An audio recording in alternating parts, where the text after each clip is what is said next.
point process and stochastic process in general. And the way I like, this is a very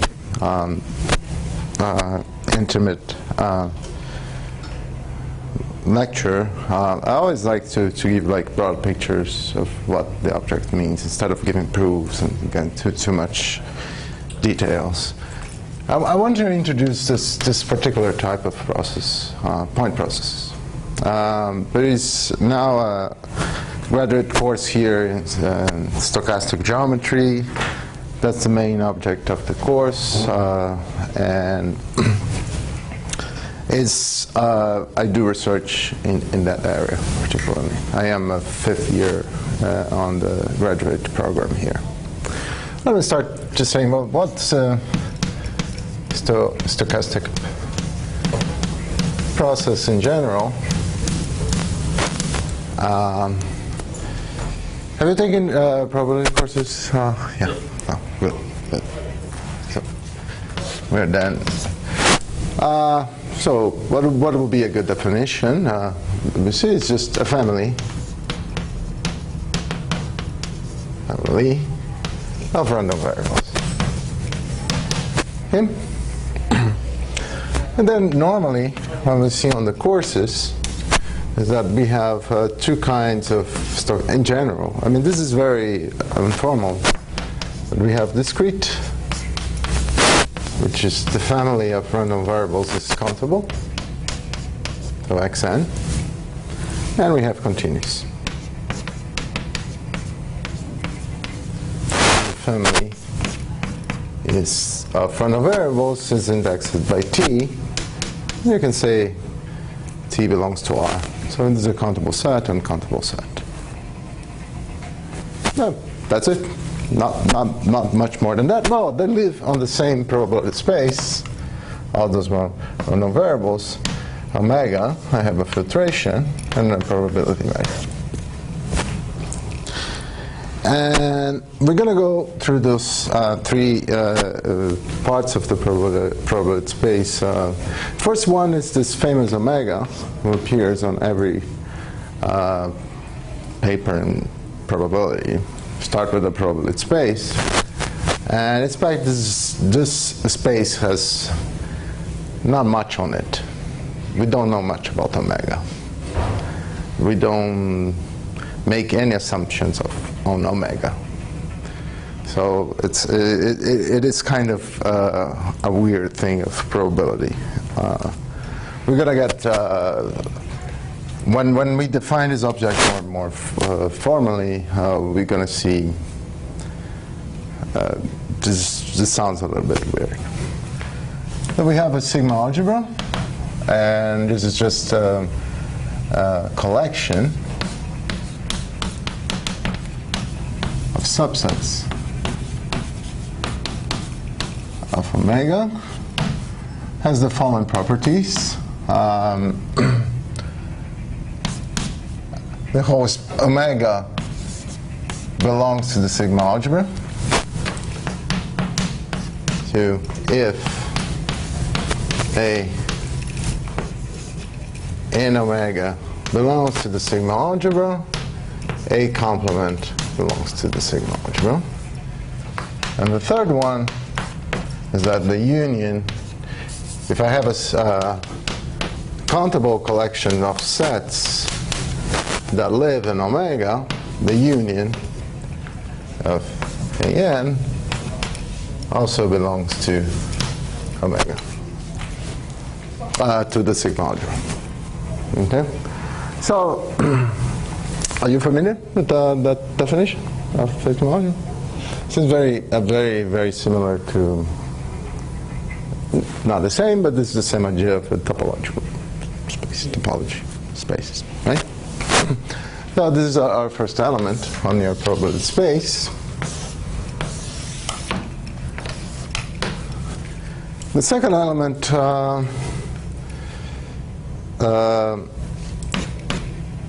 is the probability measure itself. It's a measure. And I will say, well, it's just a finite measure that we normalize to 1. And it goes from the sigma algebra to 0, 1, and has two properties. First, or maybe three properties. Phi of the whole space equals to 1. Probability that everything can happen. Everything can happen is 1. The second, Phi of A is bigger than 0. And the third one, if I have AN, a sequence again. Now, disjoint, then the probability of the union of those events is the sum of the probability of AN. So far, very good. This is basic structure. So, what is then? I said it's a family of random variables, and a stochastic process, and I have those two major descriptions: discrete and continuous. So, and I said this space doesn't mean much. You know, this is omega. I don't care much. I mean, I don't even know if it's a metric space, for example. Who knows? What is important when we define a random variable is to know what set will be the receiver. So I'm going to have a set, a measurable space S, and normally, and I'm now going to assume that this space is complete, separable, complete,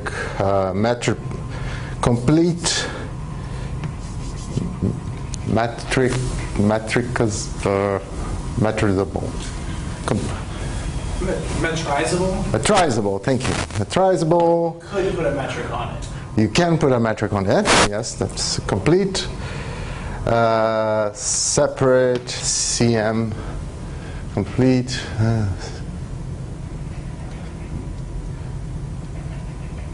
No, it's complete separate metrics. Yeah, you have a metric at separate points. Okay. That's that. And why we require that? We require that because on this type of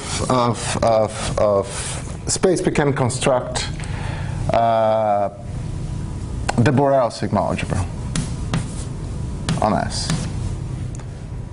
And I always use this kind of, it's not supposed to be beta, but it's calligraphic B. Say. And then this is the smallest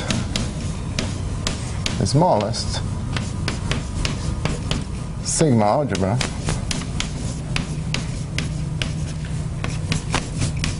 that contains all open sets. And we like very much this kind. So I start from space S, and I on this type of nice space. Come in, okay, please. Yeah, please come in. That's okay. That's completely fine. So on this type of space, we can always construct a Borel sigma algebra. And why? I would like very much Borel sigma algebra. This comes from measure theory. Imagine that you have a function. Oh, let me say first, y from omega f to s. S is measurable if for all A belonging to the Borel of S, y minus 1 of A belongs to F. So the pre-image of Borel sets belongs to F. And whenever I have a function like that, I call this a random variable. Okay, now. So we are good here, and let me pose a side question. Why would we like to work with Borel sigma algebras? suppose I have two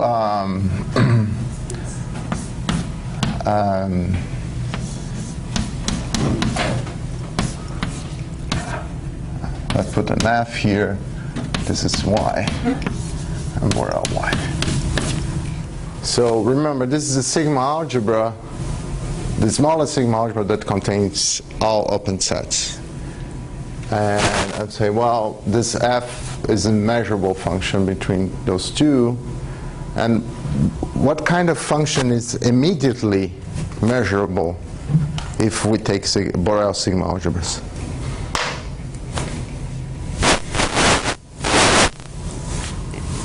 Continuous function. Continuous functions. Yes, exactly. Because F minus 1 of an open set is an open set. Yes, open. And this is enough to show that the function is measurable. The sigma algebra contains much more than open sets, the Borel sigma algebra, but this is enough. So that's why one of the reasons we like to work with sigma algebras, Borel sigma algebras. But as I said, we have that space that is quite unknown to us, and we have a random variable or a stochastic process that goes into some space S, Borel S. Very good.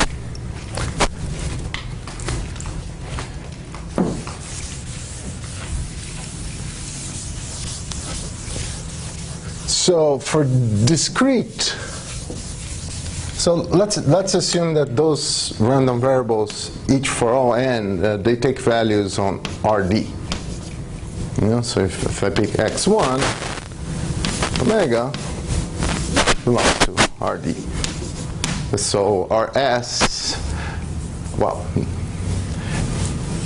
if it were like a random variable, Rs would be Rd, and the Borel S would be the Borel Rd.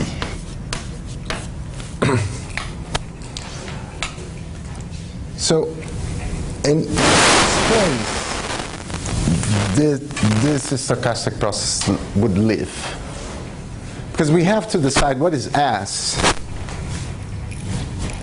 in order to define the stochastic process.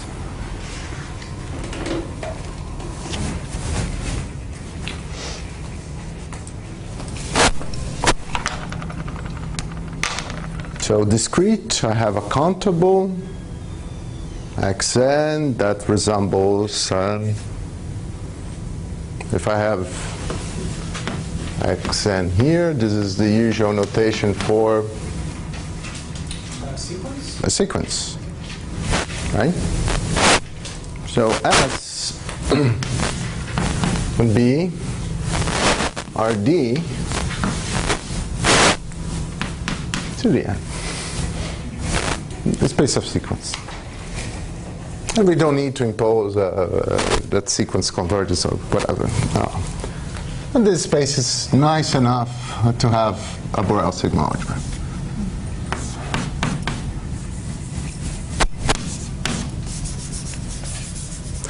So for the discrete stochastic process, we can think that we are picking, for a random variable, we can think that we are picking a random number or a random vector. For a discrete stochastic process, we can think we are picking a random sequence. A classical example is the random walk. 1, 2, 3, 4, and then I go up or down. I start here, go up and down with probably probably half, go up with probably half and down with probably minus half or whatever probability. And I'm going to have a path. Okay, come back to 0, go to 3, go to 4, so on, so on. So those points form the sequence, a random sequence. This is just one of the realizations. I toss my coins and I see a random sequence. So there's this seems to be a good space to deal with discrete stochastic processes. How about continuous? I don't have a sequence anymore. I have xt. What would be a nice space to think about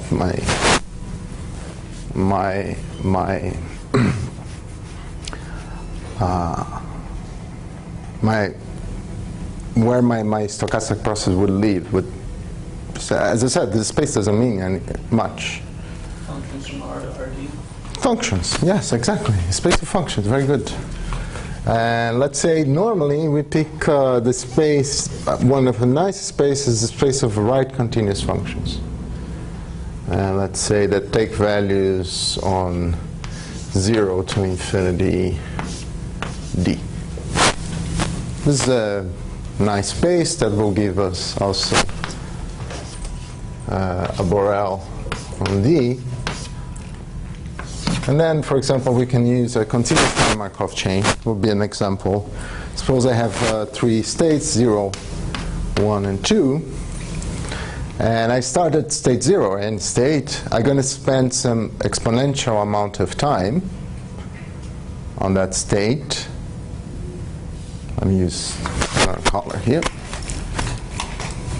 And when this exponential random variable triggers, I'm going to jump to one of other states, so it should be right continuous, so this will be open. It can be left continuous, I mean, there's no difference, but we have to decide which one it's going to be. Okay, and then from state 1, it can come back to state 0, and go, jump to 2. And this space also accommodates, right, accommodates continuous functions. So for example, I can have a Brownian motion, which is just like the van der Waals shrink to infinitesimal. So it's just like it's a continuous function, completely no differentiable. And then what I'm picking, it's really a random function. So there are those two ways. So this is a general statement, and we normally see the discrete and the continuous version of stochastic process. But I said, well, I'm going to talk about point processes. So, oh, and by the way, this RD here that we see can be, as we shall see, can be replaced by other spaces, and we're going to have a different type of point process. For example, I could immediately replace RD from complex D. From what to a complex. Well, let's see. A point process. So let's study. Oh, there's an element that is missing. So I told you. Well, let me use. No, told you we have this. We have F. We have P. And then, well, it's my xn to some space S. Let's call xn x dot here, or st, doesn't matter. The Borel on S. There's something missing.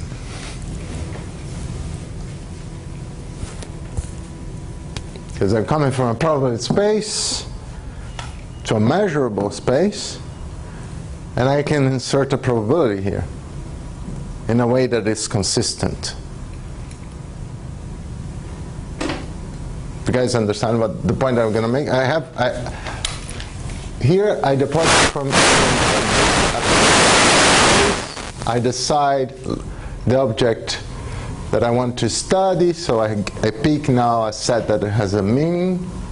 Normally I pick the Borel sigma algebra because it's the nice one to use. And this P here appears, and I would like to insert also a measure here, a probability measure. How can I do that in a consistent way? That's called the distribution, if you will.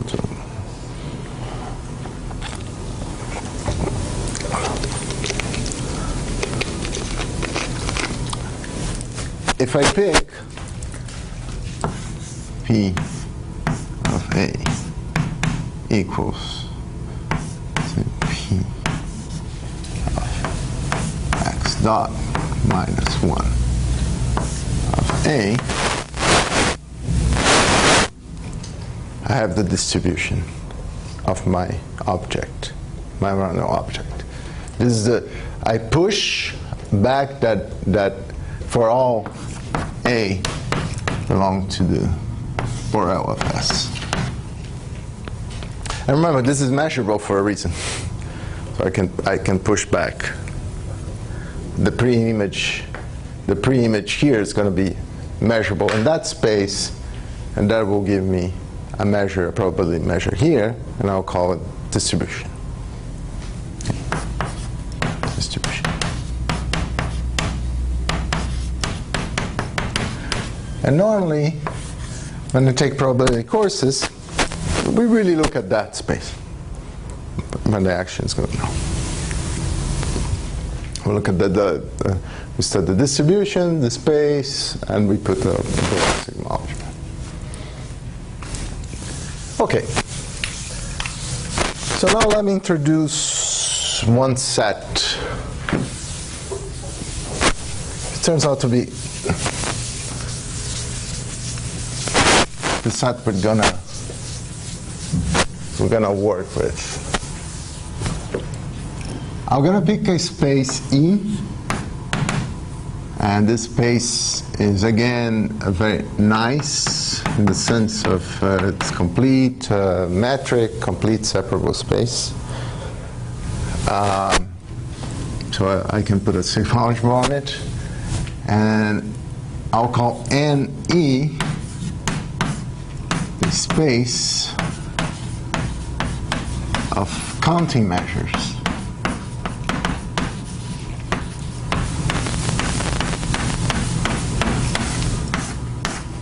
On E.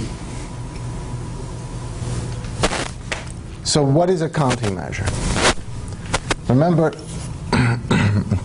the definition, I pick an X that belongs to E, and let's recall the definition of a direct measure. So I start with omega, F, and P, and I map to my N, E.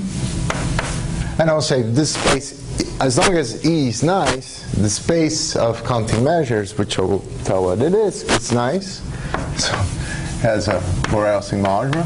And please, nice is not a technical term, it's just my way to say complete metrical separable. We got the gist. So, and let A be a subset of E. What is the direct measure of A when considered a point X?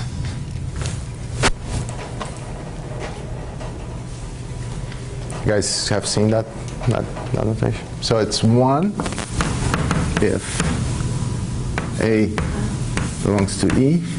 If X belongs to A, and 0 otherwise. So I look at my X, which is a point on this E. I check whether this X is A is a subset of E. If it is, so this function maps to 1. Otherwise, it maps to 0. So it checks if the point is there. A counting measure is a sum of countable sum of directs. Oh, sorry, n here. With one restriction, this xn has no accumulation points.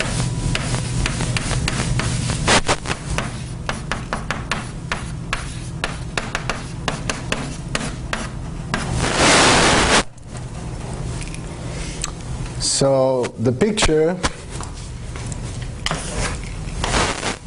is basically that. I have my x1, my x2, x3, x4, x5.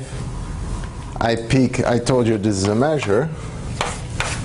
So I pick, for example, a ball of radius 1 here. Let's say call this B. I measure B. And how many points do I see in B? What's your other section? 5. What? Sorry? Oh, 5. Thank you. Yeah, 4. Thank you. So how many points I see in B? 1. 1. I'm basically counting. So I have a bunch of points measured on the plane, R2. And this counting measure will count how many points there are in certain region. You know, that's basically it. That's why it's called a counting measure. What we cannot have is an accumulation point. What we cannot have is like x and like the points accumulating at some point. Why we cannot have that? Because we want that if the measure of E, so we have E, if E is bound, not the measure, if E is bounded, we want this counting measure to be finite. Okay, if we have an accumulation point, points approximating here, then the number here would be infinity. And that causes problems when you have you want to do probability. You can do random measures which are not counting measures, but it causes certain problems, especially if you want to minus infinity, deal with minus infinity. But I hope this picture makes clear why I call this the space of counting measures. So I start with the space E.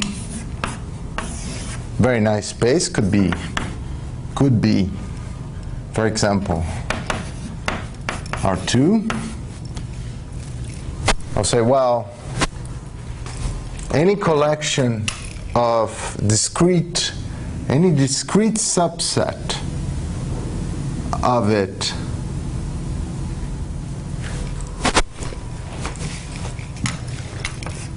this sequence xn, discrete because it doesn't have an accumulation point, I can form a counting measure, and then I can count the number of points that are in a certain region. So this NE accommodates all possible configurations of discrete subsets, but in this form of counting measure. Does that make sense? Okay. And that's the space in which the point process lives. Okay, so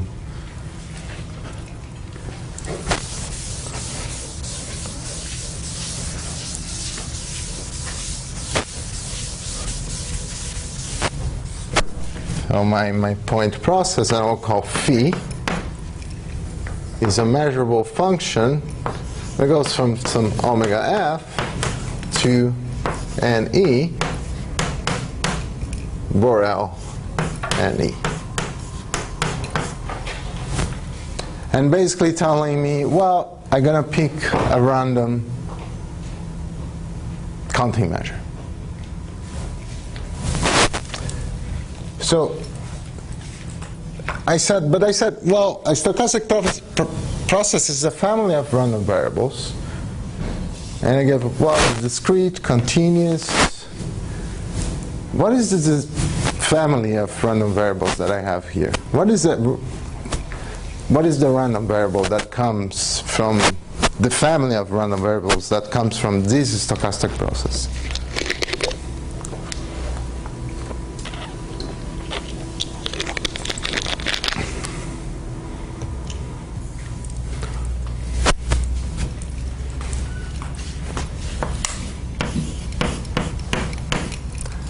It's going to be phi of f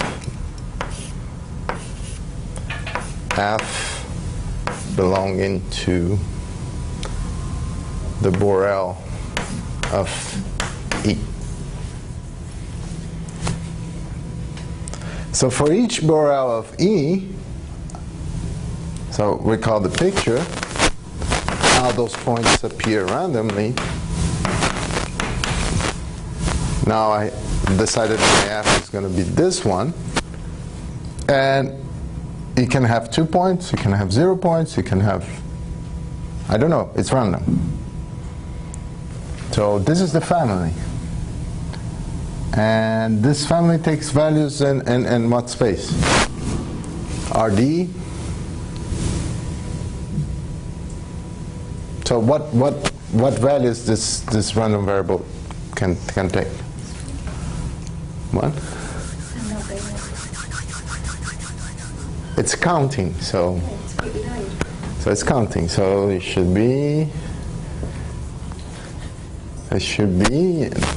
this random variable should be taking place on the natural numbers, union 0, right? Yeah. I can only count 0, 1, 2, 3, 4. Yes. So they live, those random variables live on n, union 0. Okay? Okay. So, as I said, we are picking a random measure like that. But also, we can formalize this notion, and we can make it really rigorous if this is rigorous, but another way to define the stochastic process, the point process, is to consider it. Given again a nice set, and think of R or RD, your set, if you want. We have another set which is the set I call, let's call C here, C with the, it's the set of closed sets in E. It turns out that this set is also nice. It turns out that it has a sigma algebra. It turns out that I can replace my counting, if I restrict this to a subset of discrete sets of E. Another way to look at the point process is that instead of picking a random measure, I'm picking a discrete set of E randomly. So see, two different spaces, but they will lead to the same object. I have to restrict this C here to only pick discrete sets. And you know, the union of points is not necessarily a closed set, but if there are no accumulation points, it is. So the space of closed sets, of all closed sets in E, is also I can define the point process on it. Okay. So this is the general idea. And for the rest of the talk, I want to give perhaps some more a potpourri of things that you can think of, you can imagine with this, with point process. First, let me give you an example of a point process which is homogeneous.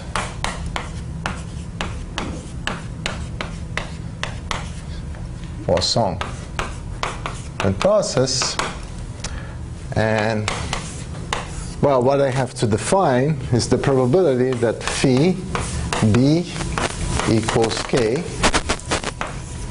for all b, b belonging to, let's say, homogeneous Poisson point process, and that my E is R or RD, B belonging to the Borel of RD, and K belong to N union 0. I have to define this probability. Once I define this probability, I have a point process.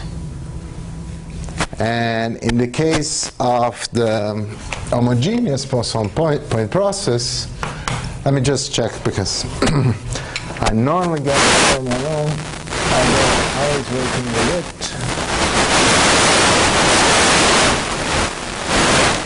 I should have on my notes, but I don't.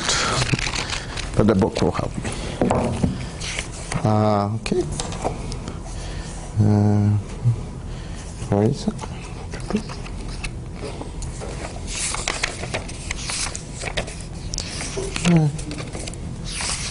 There you go, Poisson.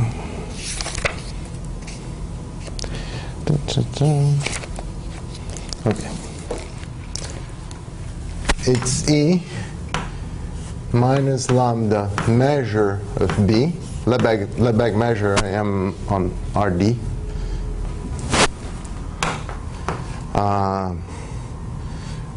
Lambda Lebesgue measure of B to the K divided by K factorial.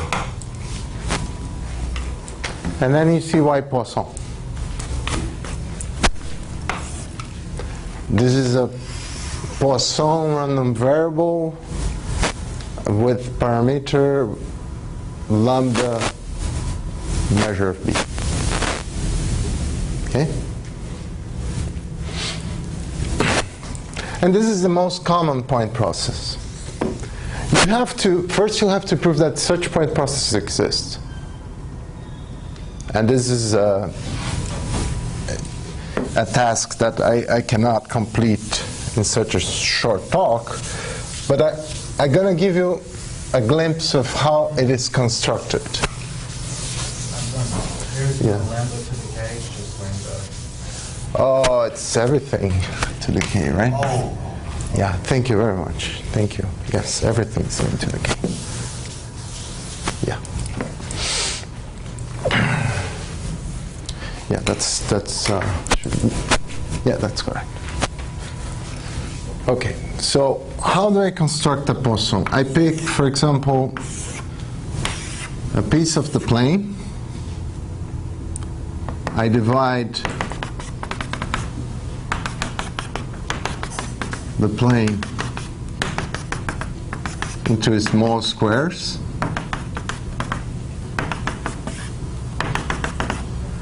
Of equal size. For each of those squares here, I'm going to toss a coin to decide whether there's going to be a point in the middle or not. Okay? And this coin is going to depend on the size of that square. So everybody here has the same chance of getting a point in the middle. So toss a coin here, toss a coin here, toss a coin here, toss a coin here, toss a coin here, here. And I have a configuration. And what I'm going to do basically is, one way to prove existence is that this process it's if I have a compact set and it's just tossing coins, it's well defined. I'll make those squares smaller and smaller, and the probability of appearing points will be scaled in the correct way. So in the limit, I do have a Poisson point process. And how does this work? I look at the size of my compact set B, the measure. Then I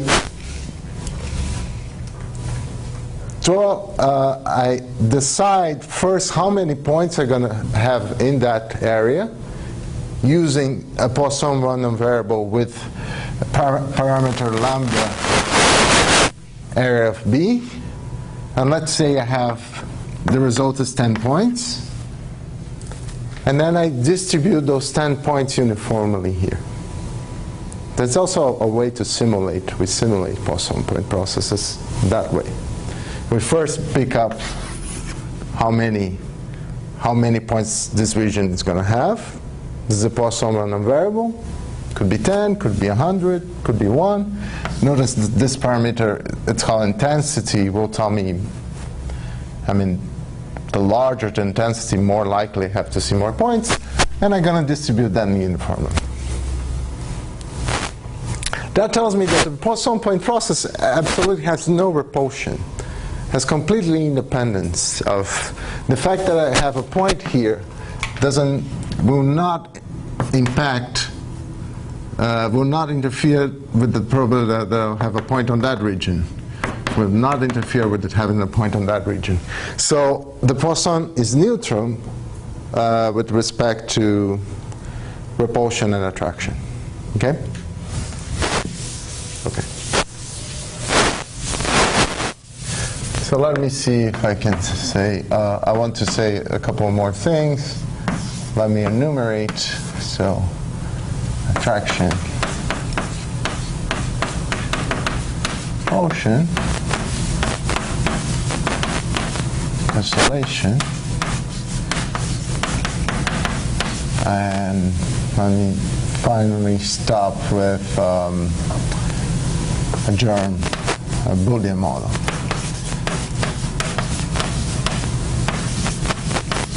So why this object it's of interest, and what kind of geometric structures we can have.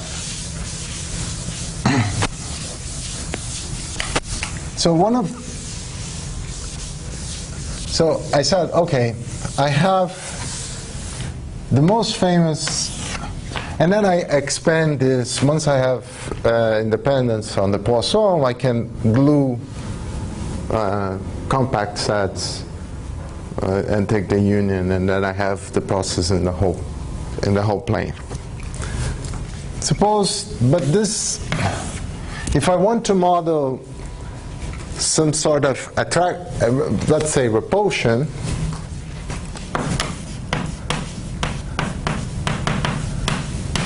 how can I do that? And let's say that the only thing I talked about was Poisson, right?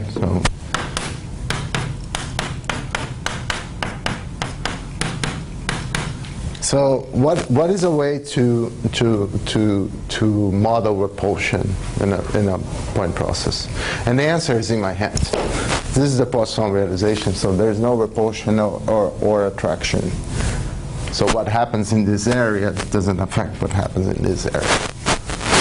The answer is basically on my hand. If I want to create repulsion.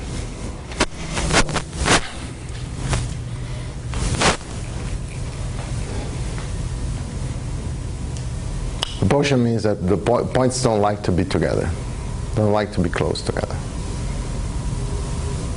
And some physical particles like fermions behave like that.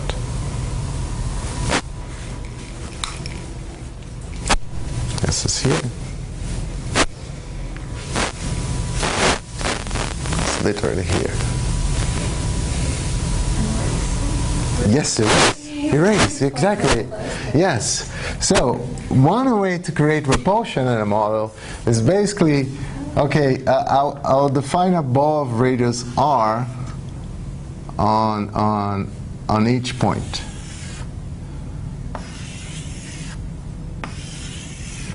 Imagine that they have the same radius, although they don't here for for a purpose that is going to be. If those balls intersect, I'm going to erase both points.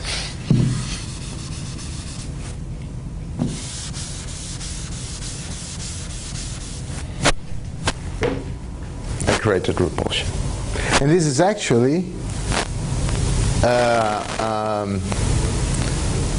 it's called hardcore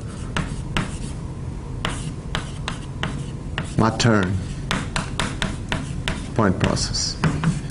You can make this very, very rigorously, this construction. The idea, and there is another way, so point processes now that will have other types of point processes that will behave, that will present repulsion which is not of this kind. But I just want to give an idea that, you know, we want to model perhaps physical things, that particles, their position, but they don't like to be. And if I want attraction,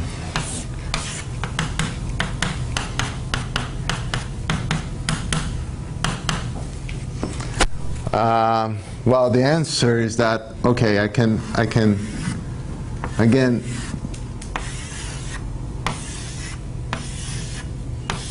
put a ball around each point, and within that ball throw another point process, superimpose another point process. The Poisson is also defined in a compact set, so it's defined on the ball, so I can perhaps this, I'm unlucky, perhaps this. So I have those clusters. So I have the first Poisson, I have a ball around each point, and I throw another Poisson on top of that first Poisson. Again, you can make this extremely rigorous and extremely compatible with the theory. So it accommodates repulsion and attraction. That's one of the things that can be done. Other geometrical objects. The course I mentioned at the beginning, the course in which you see that is, well, it's called stochastic geometry, or the area, when you're going to see this type of geometry. And a lot of people ask me, well, why geometry? I say, particularly they ask, do you need differential geometry to go into that area? And the answer is no. I do not know anything about differential geometry. Corey can tell that I am an ignorant in differential geometry. There are very cool objects, geometrical objects, that come from a Poisson. And let me tell you one which is a tessellation of the plane. Suppose I have points here. What I'm going to do is like, okay, look at the middle point. Let me use another color. Look at the middle point of this and draw a line. Look at the middle point of this and draw a perpendicular line. Look at the middle point of this, draw a line. Point of this, draw a line. Point of this, draw a line.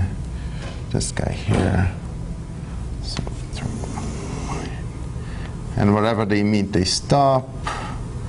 So this guy should be something like that. My drawing is terrible. Okay.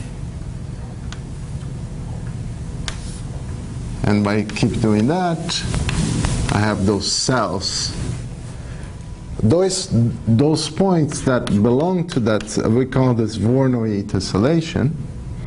The points that belong to that cell are the closest point on the plane to that point. So if a point is on the cell, and what is the closest point of the process? It is this one. So this point is closer to this point than to this point. And I can tessellate the whole plane like that. And I can study how this polygon behaves, how many sides an expectation has. If you think of a 3D, you have crystals and the shape of crystals. The original idea of thinking of those tessellations was exactly understanding the shape of crystals. And there is I'm not a physicist or anything, but something that matches with the data. It's kind of, physicists notice that galaxies tend to, if you imagine these crystals in 3D, they tend to almost have like a cluster of galaxies on the walls of what appears to be a point process. And the explanation they give is like, okay, when the Big Bang happened, and there's a lot of matter floating around, and if you think that matter attracts matter, you think that you pick the point that has basically no mass, or the least amount of mass or energy, and then matter would be repelled by this point. Not be repelled, be attracted by other matter, but if you think on the other way around, it's going to be repelled.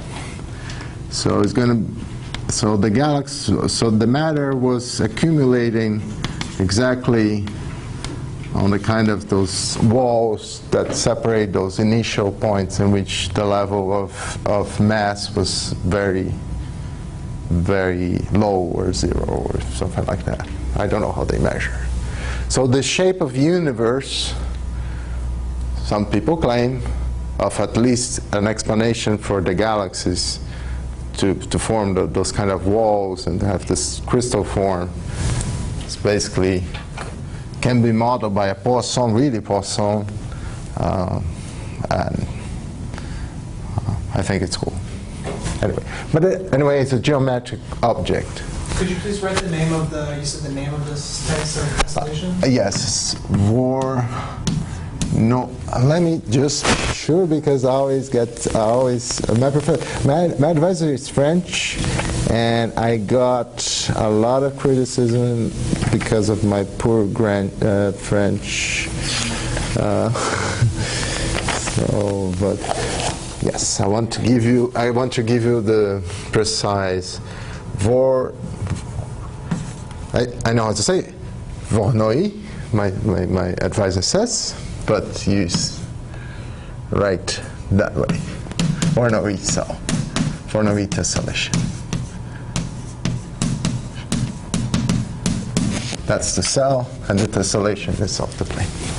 And Okay. the process is, I didn't see you do this, but each pair you would draw the connector for all the pairs of points? Yes, for every, yes. So, and then I will have that line, but that line would stop when, yes. So you have really, and you can show that it really, also you can show that for point process, there's always going to be a polygon. So you won't have, for general point processes, Poisson, for example, you won't have something that is unbounded. So it's under very general circumstances, this won't happen. You always have a polygon. Okay, tessellation. That's fine. Last thing that you can think about, which I think is nice,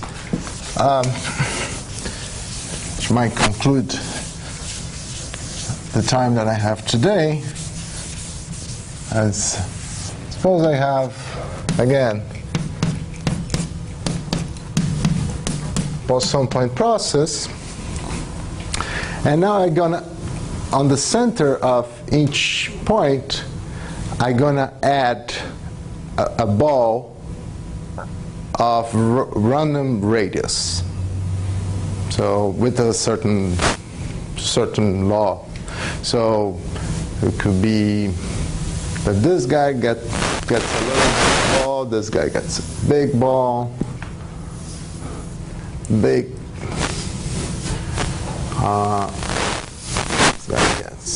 Suppose that the radius of the ball is given by an exponential with some rate mu. This guy gets a big ball, and this is the questions I can ask in a model like that is, well, if I push mu to be low, I'm gonna have so the expected value of the radius in this case is 1 over mu. If the expected radius, not r, if the expected radius is big enough, what is going to happen is that I'm going to have a mu star such that if mu is bigger, mu star is, if mu is smaller than mu star, or the other way around, if the expectation is too low, I don't have a connected component. A connected component will be like whatever, I would say 2 points are connected if the balls intersect. And I can, have my random graph connecting them.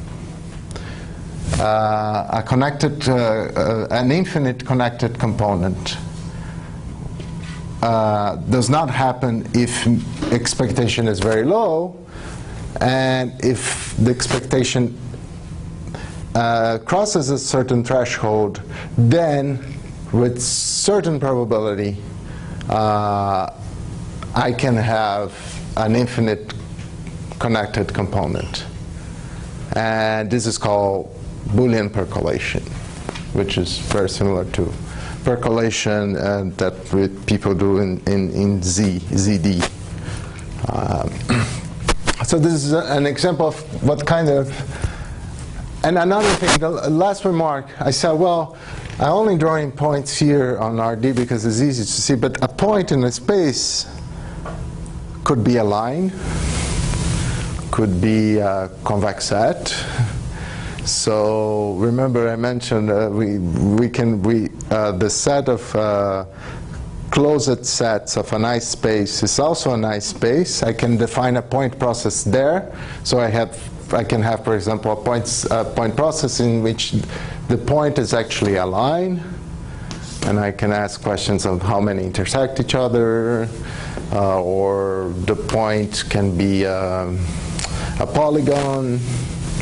So there's a lot of geometric objects that appear from that probabilistic construction of point processes. We only think of points, but well, if my set is a set of lines, then my point is going to be a line. And that, I hope, give you like a nice picture of what these point processes are. Of course, I'm just scratching the surface. And that's it. Well, it's Thank you.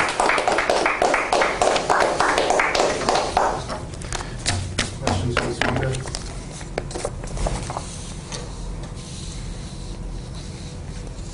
No questions, so it's perfect. Let's thank the speaker again. Very well. Thanks for having me. Okay, so there is a